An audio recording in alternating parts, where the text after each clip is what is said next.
Tuesday's episode of Eastenders is all about Ivani and the horrific events that she had to go through that day. So I'm going to ramble on about that. I hope you guys are relaxed, chill, vibes in. Let's get started. And if you're feeling the vibe, make your body hot, lean to the side. And if you're The episode started where it ended with Ivani being told she has to do a strip search. Obviously, at first she was really refusing to do it. She's saying she don't have nothing on her, which us, the audience, know she definitely doesn't have anything on her. And she was refusing. And then they said if she keeps refusing, then that means they're gonna have to actually put cuffs on her and report it to some senior, etc. I don't know if that means they'll put cuffs on her and do it forcefully or they're putting cuffs on her to arrest her. I'm not too sure. However, what I do want to say is that lady who's sitting on a chair who's supposed to be her support guardian, as none of her parents are there and she's underage, was useless. She did nothing to help the situation. We can all see Ivani is uncomfortable, but yet she just did absolutely nothing and sat there like a big baked potato. Like, what is your problem, lady? Do your job. Support. Ivani decided that she will allow the ladies to do the strip search with her. Obviously, she felt forced because she doesn't want to be in cuffs, so she only had the cuff as an option or to actually just do the strip search. Honestly, that there was two police lady and the lady with the blonde hair was a total B word. Like, honestly, where is the sympathy or empathy? Where is the understanding that this is a 15-year-old girl who's completely uncomfortable to strip naked in front of you guys? Again, understand it's protocol and you're doing your job. However, are you not a mother or something? Like, even then, like, you're a woman. You're a woman and understanding that this is a child. Like, put yourself in her shoes when you was 15. Would you be able to do this with full comfortability? Like, yeah, just look at my baps. You know, no. You're going to be completely uncomfortable and you're like, hurry up.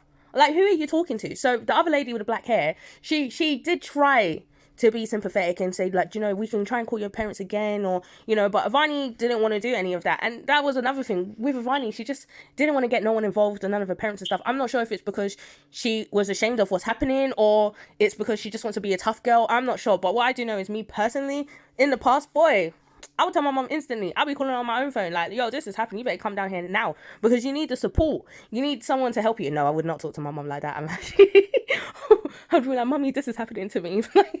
Ivani definitely needed someone to be in the room with her, whether it's her mom or whether it's her granny Suki. She definitely needed someone to be there because, again, the different clothing that they were telling her to take off, obviously start top half and bottom half next, and again, she would have to even take off underwear.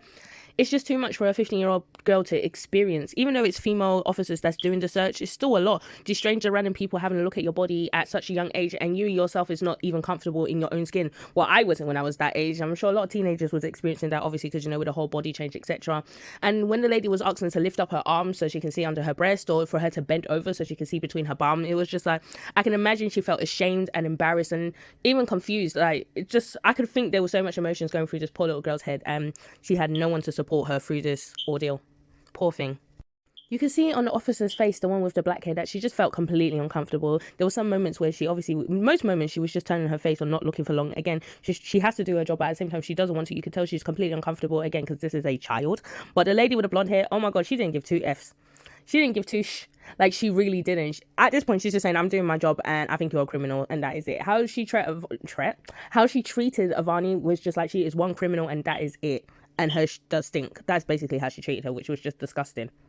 After the strip search, the blonde lady gave her a clipboard, like, hey, you go, sign this. Yep, we're satisfied. Like, yep, you're gone now. You're number 2555566679999. Next person, that's it, go and get off, F off. Like, this lady just had no remorse. Nothing. It's like she is desensitized to this stuff. She probably strip search naked ladies on a regular basis in her job because she just didn't care. I didn't like that lady. We need to report her. No, we're going to report that lady.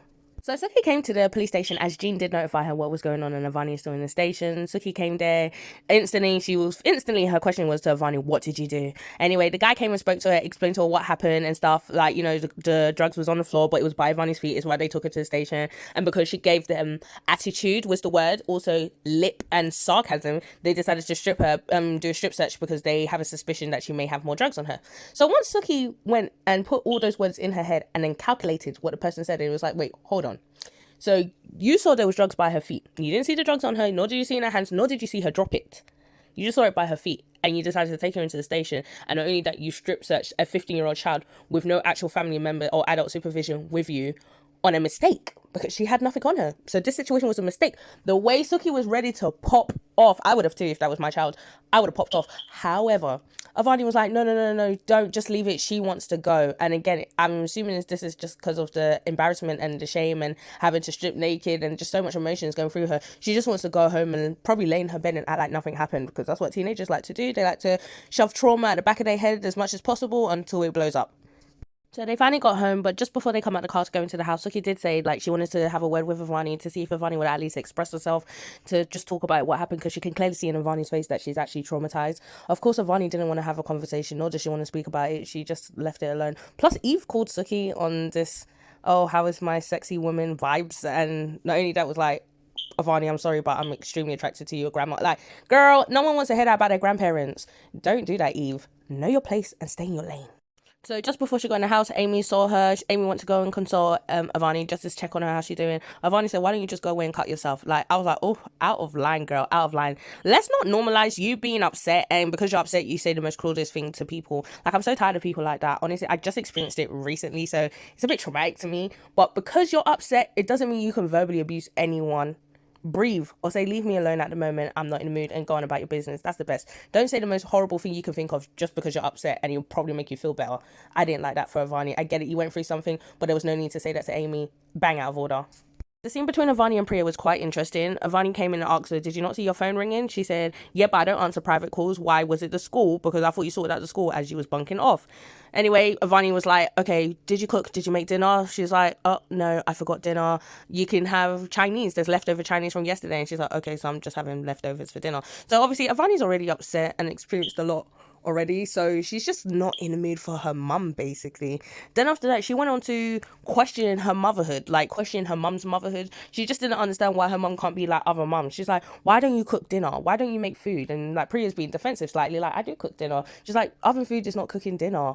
The conversation between Avani and Priya kind of got heated because Avani was just like, what mother gives their kids a bag of sweets for lunch? And she's like, you're complaining because you had sweets for lunch? She's like, but other mums would see that as a problem. Like, why don't you treat me like other mums? You saw me bunking today. Why didn't you stop me or make me go to school or drag me out or something? Instead, you allowed me to bunk. It was just so much like, what mum buys their daughter thongs? I don't like thongs. Then after that, she said, Priya expressed that she thought Avani liked the thongs. Avani saying, no, I don't like the thongs, actually. They're cheap, just like you. Ooh, I was like, oh, no, she didn't. No, she definitely did. After that, Avani just ripped into Priya, saying that you're just a cheap slapper, like Granny said. Oh, God. And then what are you going to do? What are you going to do? You're going to hit me now? And then Priya was like, no, I'm not going to hit you. You're my baby. I would never hit you. It's like, what's going on, Avani? What is the problem? After that, Avani decided to express herself and tell her mum what happened. And now she started telling it in like cryptic bits, like, she asked me to bend over. Bend over? What are you talking about? She's like, slowly but surely, Priya realized she had to be strip searched. After that, Priya was fuming. And what tipped her over the edge is when Avani mentioned Jack Braddon, of course. When Avani mentioned Jack, she's like, what? Jack was in the room? And Avani's like, no, but he was at the station. After that, Priya just went mad. Priya was putting on her shoes and stuff. Avani is begging Priya, please don't do this. Don't cause a scene. Priya put on her clothes and stormed over to Jack's house. She was banging the door like she was a police with a warrant in her hands to get in the man's house. Like, just cursing him out. Like, how could you do this? How can you let him strip search a 15-year-old girl? She's underage, etc. And then it kind of ended with Avani just freaking out, walking away, screaming at Amy. Once she gets in the house, she's on the stairs having a breakdown. So her mum's shouting the odds and telling basically the whole neighborhood exactly what happened to Avani. I think is what tipped her over the edge. She, again, secondhand embarrassment and shame that she had to go through that and basically strip naked in front of strangers. That's it, really. At the end of the day, that's just what it is. Her stripping naked in front of strangers and her mum going out, causing a scene and letting everyone in the whole world know this is what happened to her. So well done, Priya. That's how the episode ended. Honestly, it was a good episode, but it really didn't feel good. What I understood was I feel like Avani was blaming her mum for what happened, because it's like, if you didn't allow me to bunk, this would never happen. It's almost questioning her mother's motherhood. If you was a good mum, this would have never happened. So like I said, the episode was good, but it didn't feel good. I'm curious to see what will happen tomorrow. Honestly, I thought this episode was going to be about Phil and everyone finding out he actually tried to commit suicide, but curious. I'll ramble to you guys tomorrow. Bye. And if you're feeling